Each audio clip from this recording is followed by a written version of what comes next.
Hey guys, this is Abhishek from Gadgets.com, and today we are here at the Vivo event, and this is a new brand, a Chinese company which is entering Indian market. They are launching 5 phones, and the best flagship phone out of all those 5 phones which are going to come in India is going to be X5 Max. We have the X3S with us as of now, and this is an octa-core powered smartphone which we have. This is MediaTek 6592, and this is how the SIM tray look like. As you can see, it will take a micro SIM and a nano SIM inside, and this is how you can use 2 SIM card onto this phone. This device does not have any micro SD memory card slot to expand the storage. The inbuilt storage is going to be 16 GB. This is how the device looks like. As you can see, in terms of the overall look and feel and the build quality, the device looks good. Again, it is made up of plastic and metal both. We have metal being used at the backside, which looks very nice. Vivo branding in chrome, which is also nice. We have a 13 megapixel autofocus camera at the back, which can record high definition video. We have LED flash as well. On this side, we can see that we have the SIM tray, and there is no other connectivity on the right hand side. There is a shiny chrome grille on the edges as well, which does make the look and feel of the phone pretty good. So it looks pretty premium and good in terms of the build quality as well. It does not look like a cheap phone, and it does not feel like a cheap phone at all.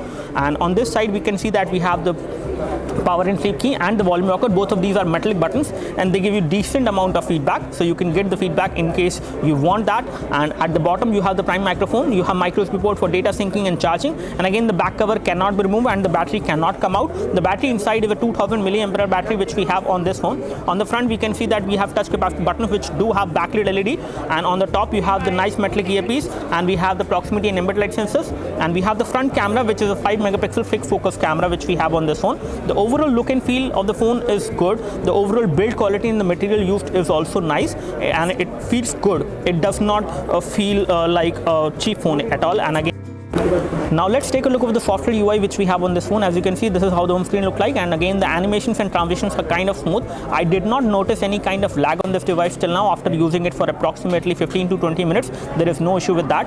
Notification center look like this, as you can see, and on the notification center you will have all the notification, and you can go to the settings directly from here. This is how the settings UI look like. Again, they have tried to given it a look and feel just like iOS, and again this look and feel is something which is good enough. It is not lagging. The kind of UI they have put on top of Android is something which is good. It is the Fun Touch 1.20 UI which we have on this device, and let me just show you some more configuration as far as settings for the phone is concerned. So we have basic settings over there, network settings over there, and let me just go to more settings, and here we have the about phone, which should tell us the version of Android this device is running. So as far as version is concerned, so we have Android 4.2.2 on this device, and the processor which we have is 1.7 GHz MediaTek 6592 octa-core CPU. It is an ARM V7 processor, and we have other information over there as well.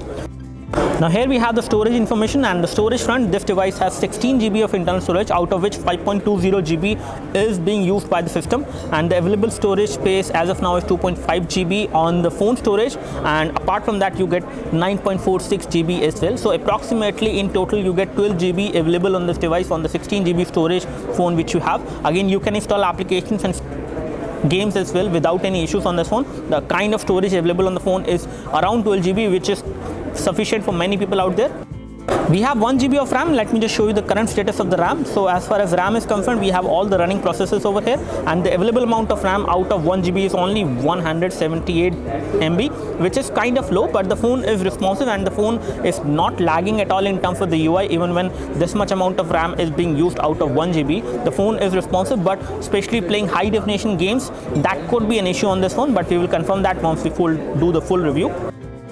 We also have iManager on this device. This is a default application which will come pre-installed. This iManager will allow you to actually manage different things on the phone. You can actually clean up the phone storage in case the phone storage is running low. You can clean up that. You have a data monitor, you have an application manager, you have a power manager as well. So you can actually optimize the battery backup on this phone, and you can get more battery backup with the options like power manager, and you have data monitor and application manager as well. You also have rejection and privacy as well. So all these things are there on this device, which allows you to reject a message. You can also reject calls as well. You also have the option of creating a portable Wi-Fi hotspot from this phone using the 3G internet, which you can have from the 3G SIM card which you can insert into this phone. You have support for USB tethering, and Bluetooth tethering is also supported. So here we have the sound settings, as you can see, and again on the sound settings you can control a lot of things, but something which is kind of different on this phone is that you have an ESS 901 chipset on this phone, which can actually enhance the quality of sound you can hear from the headphones as well as from the loudspeaker. The loudspeaker on the phone is again on the back side, which is again not a very good design, because if you place the device like this on a table, on flat table, the sound will get muffled and it will also get blocked to an extent. But they have some extra things over there, as you can see, as part of the design, which will make sure that the sound speaker or the loudspeaker is not completely blocked when you place it like this on a table. So because of these emerging points which are slightly above the surface, they will make sure that the loudspeaker is not completely blocked when you place it on a table, and you can see them here on this side as well as on this side. Now here we have the phone dialer. On the phone dialer, as you can see, this is how the phone dialer look like. You can easily dial a number, but you cannot make a video call from this phone. So here we have the messaging application. On the messaging application, you can see that the interface is again not stock Android, and you have a swipe keyboard as well, which allows you to do continuous input typing. You can easily type on this device without any issues. The keyboard keys are pretty big in size, and you also get a pop-up whenever you tap on any of these keys, which is good. And again, the typing experience is good enough on this device. On this 5-inch display, you should not have any problem while typing on this phone with thick fingers as well as with thin fingers. But again, typing in landscape mode is not supported on this phone. So here we have the camera UI on the Vivo X3S, and let me just take a photo from this device.